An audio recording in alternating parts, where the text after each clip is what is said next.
यह कहानी बिहार के एक छोटे से गांव गोविंदपुर के गरीब किसान रामलाल की है, जो अपने पुराने मिट्टी के घर में अपनी पत्नी के साथ रहता था। रामलाल के लिए खेती सिर्फ जीविका का साधन नहीं, बल्कि एक पूजा थी। उम्र करीब 50 पार कर चुकी थी, मगर खेत से उसका लगाव वैसा ही बना हुआ था जैसे जवानी के दिनों में था।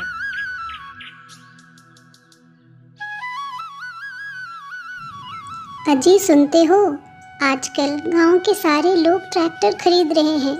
हमारे पास तो इतने पैसे भी नहीं हैं कि कुछ खरीद पाएं। अरे भाग्यवान, इतना क्यों चिंता करती हो? हमारे पास हमारे बैल ही काफी हैं खेती के लिए।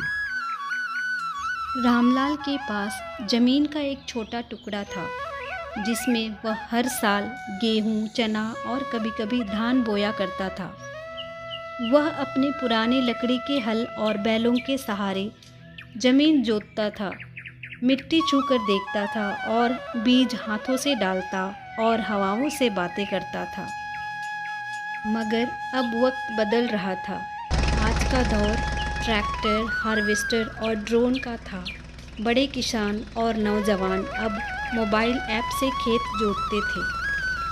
गांव के चारों ओर अब बड़े खेतों में ट्रैक्टरों की आवाज़ गूंजती रहती थी। धूल उड़ती, खेत जल्दी जल्दी जोते जाते। मजदूरों की ज़रूरत भी अब ख़त्म होती जा रही थी। अब गांव के लोग भी आधुनिकता की ओर बढ़ रहे थे। सोहन, जो रामलाल का पड़ोसी था, उसने भी अब ट्रैक्टर खरीद लिया था और रामलाल काका का मजाक उड़ाते हुए कहता था, अरे रामलाल काका, अब वो जमाना नहीं रहा, अब मशीन का जमाना आ गया है। रामलाल काका बस मुस्कुरा दिया करते थे। अंदर ही अंदर उसे चुभन महसूस होती थी।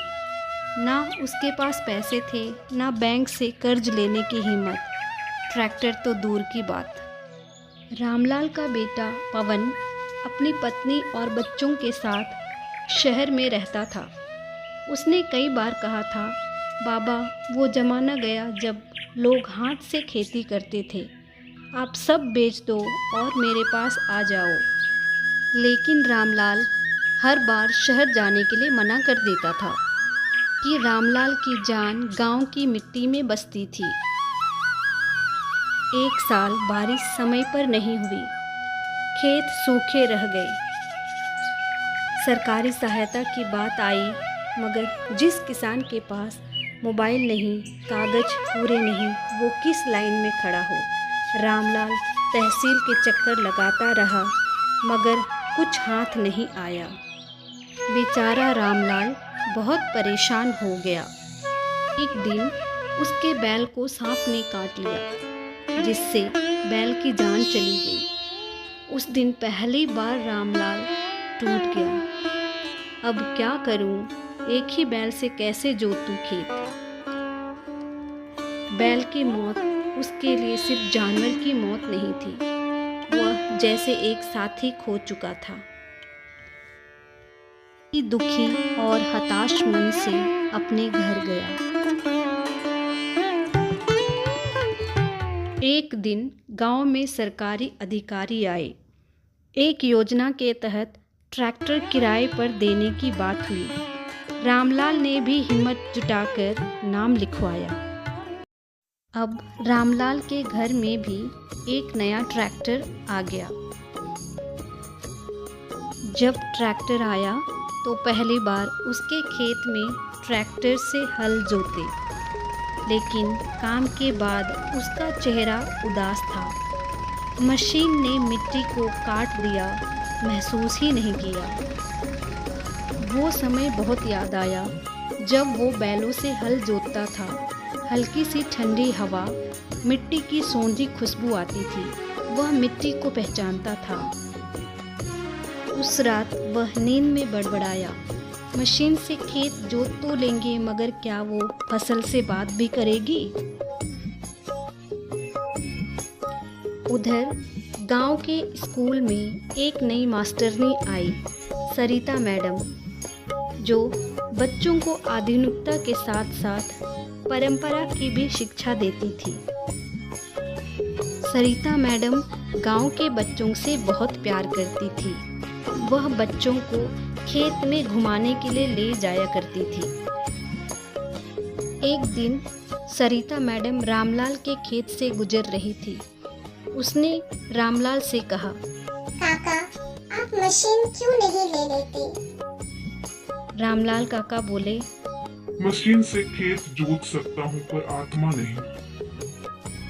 सरिता मैडम को यह बात छू गई। उन्होंने अपने स्कूल में एक किसान सम्मान दिवस मनाने की योजना बनाई और रामलाल को बुलाया।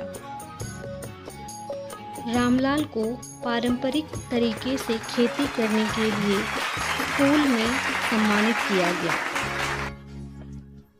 अब रामलाल स्कूल के बच्चों को खेती के बारे में काफ़ी सारी बातें बताया करते थे।